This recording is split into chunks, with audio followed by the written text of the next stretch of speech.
What percentage of 80 is 32? இந்த மாதிரி பர்சன்டேஜ்னு கேட்டாலே ஒருவேளை 20% ஆஃப் 80 இஸ் வாட் அப்படின்னு கேட்டிருந்தாலும் சரி, இல்லை இப்படி கேட்டிருந்தாலும் சரி, percentage first X percentage of total என்னவோ அது இஸ் இந்த ஆன்சர். இங்கே நமக்கு ஆஃப்க்கு அப்புறம் கொடுத்துருக்காங்க 80. அப்போ எக்ஸ் பர்சன்டேஜ் ஆஃப் 80 இஸ்னா அது இதை பண்ணும்போது நமக்கு அந்த ஆன்சர் கிடைக்குதுன்னு அர்த்தம்.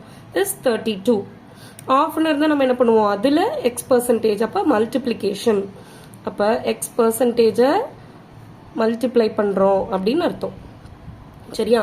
பர்சன்டேஜை ஃப்ராக்ஷனாக எழுதும் போது எப்படி எழுதுவோம், பர்சன்டேஜை ரிமூவ் பண்ணணும் அப்படின்னா divided by 100, X by 100 into 80 is equal to 32. அப்போ பேசிக்கலாக ஆஃப் இருந்தால் என்ன பண்ணுவோம், மல்டிப்ளிகேஷன் பண்ணுறோம். ஏன் மல்டிப்ளிகேஷனா அதில் அப்படின்னு சொல்கிறதுக்காக மல்டிப்ளிகேஷன் பண்ணுறோம். இஸ் இருந்தால் ஈக்குவல் டு போடுறோம். ஏன் ஈக்குவல் டு போடுறோம், ஏன்னா அதை பண்ணுனா நமக்கு இந்த ஆன்சர் கிடைக்குது அப்படின்னு சொல்கிறதுனால ஈக்குவல் டு போடுறோம். கீழே எதுவுமே இல்லை, ஸோ 1 வச்சுக்கலாம். அப்போ நீங்கள் நியூமரேட்டர் டினாமினேட்டர் கேன்சல் பண்ணும்போது கன்ஃபியூஸ் ஆகக்கூடாது, அதுக்காக.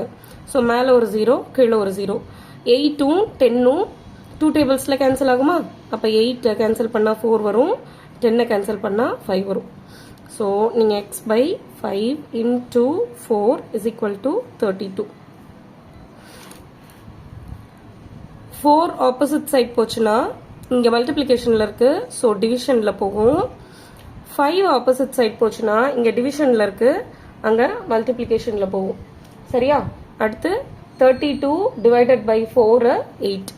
அப்போ X is equal to 8 into 5 40. அப்போ என்ன சொல்கிறாங்க, 40%, 80ல் 40%ங்கிறது தான் 32. அதுதான் இதுக்கு மீனிங். Okay, thank you.